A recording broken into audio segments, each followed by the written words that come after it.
Welcome to Talking with the Animals, an exploration of animal communication. Join animal communicator, craniosacral therapist, and NES practitioner Caroline Pope as she discusses how to understand other species as they truly are, not just from the human perspective. That's right, Mecco. Discover how communicating with our four-legged friends can open up a whole new world for both of you. And now, your host and Australia's most recognized and well-known animal communicator, Caroline Pope.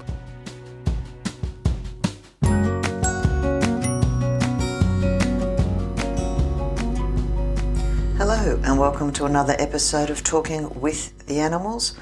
I'm your host, Caroline Pope. Thank you for joining me.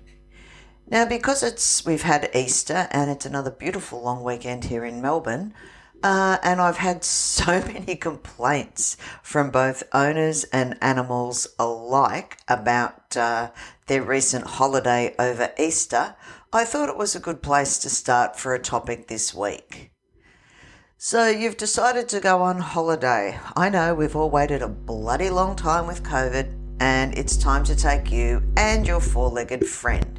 Now, I will mainly be talking here about dogs, but keep in mind, lots of people take their cats on holiday to holiday houses and B&Bs, and a lot of people take horses on trekking trips and so forth. So yes, we are talking about them too. So if you've decided to go away on holidays, if you're taking your animal, that's one decision. Otherwise, if not, what do? My suggestion is always kennels. You know that your animal friend is safe. Some people prefer not to use kennels, and that's fine if you've got a trusted family member. But again, is it really fair to put that stress on a family member if you know your old animal may not be long for this world? Do they need that stress? Is it really fair if you know your dog or cat is an escape artist? The answer to that, quite frankly, is no. That is not fair on them. That is your problem, your decision. Put them in a kennel where you know everybody is safe.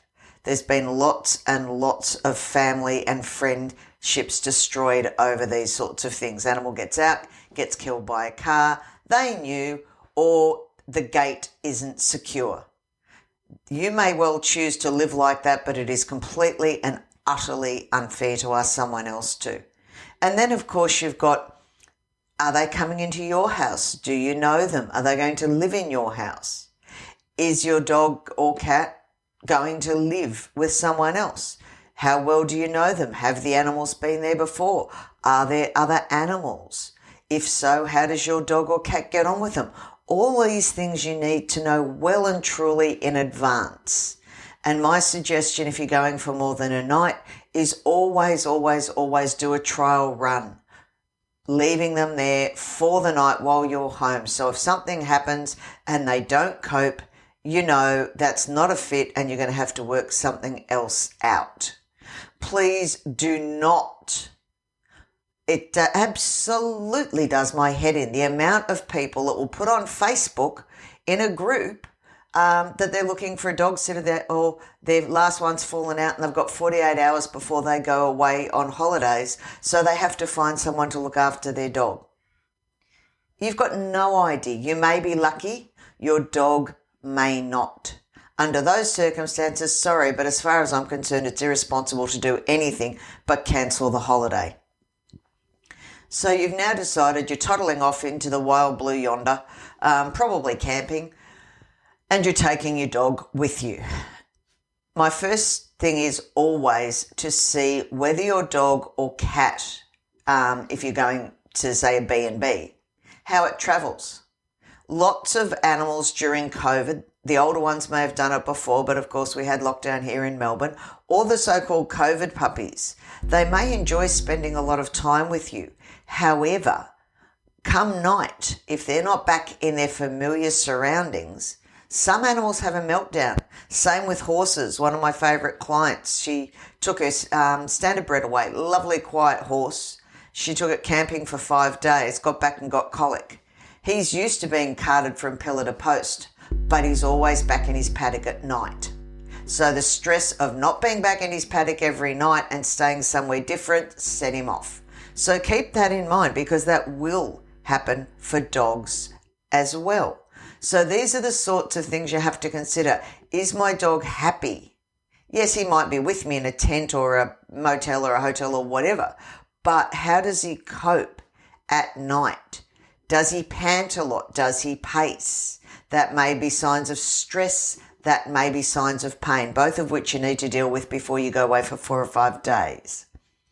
Now, if you're leaving your dog behind, make sure you get a tag engraved with the minder's phone number on it, because particularly if you're out of reception range or you're interstate, if the dog's out and gets hurt, what are you going to do?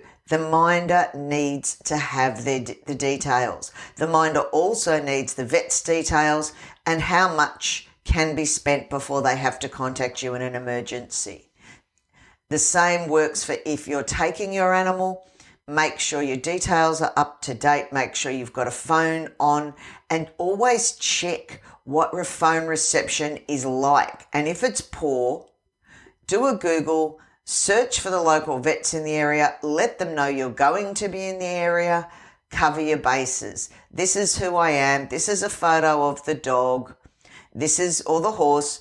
If my dog gets lost and comes in, hold it. I'll be checking with you. I authorize X or Y. Your vets will love you for it. It's so nice to have someone that you know exactly where you stand, and your animal will do better for it. So keep that one in mind.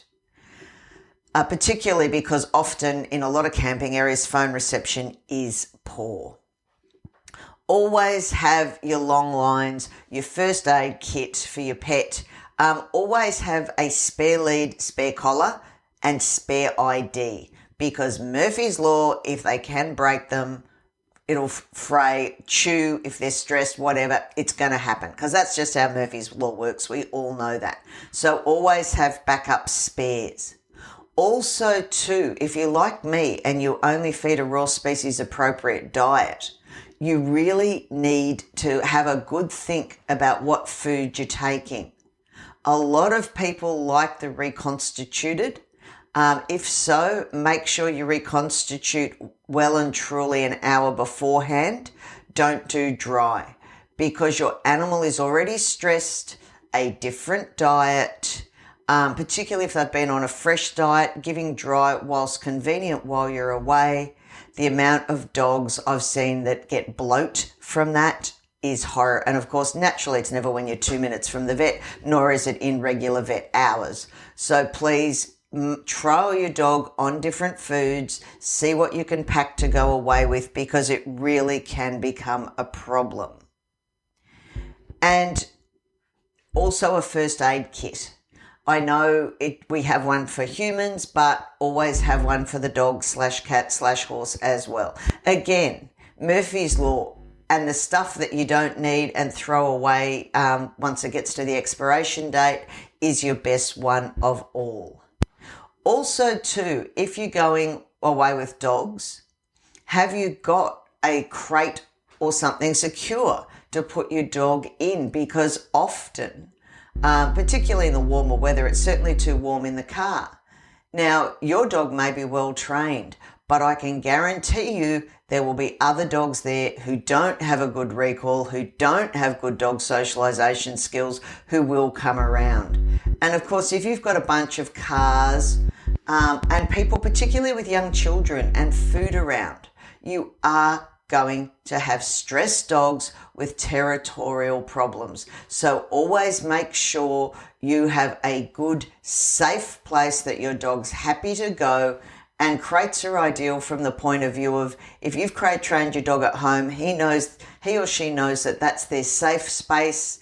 They can go in there, they'll relax mentally and physically, and you know if you have to go out that your animal is safe.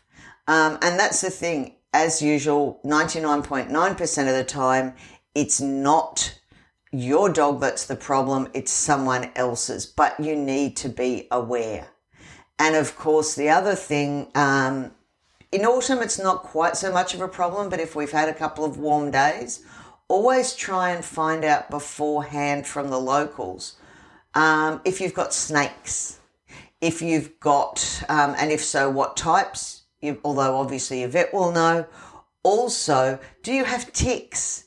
If so, you're going to need to take tick prevention with you when you go, because there's, with all the rain we've had, we've got a lot of tick problems. We've got a lot with horses. Ross River virus is absolutely endemic this year. My new guys got it.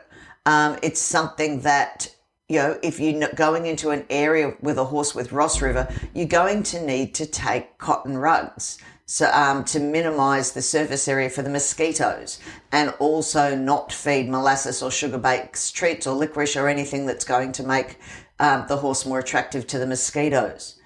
Doing that, for example, can be the difference between having a great holiday or having health problems for the next 6 to 12 months with your horse. So always try and find out as much as you possibly can about your local surroundings when you're camping before you go, and what you or your animal may require. That way you'll both have a fabulous, fabulous holiday and come back happy, calm, and relaxed.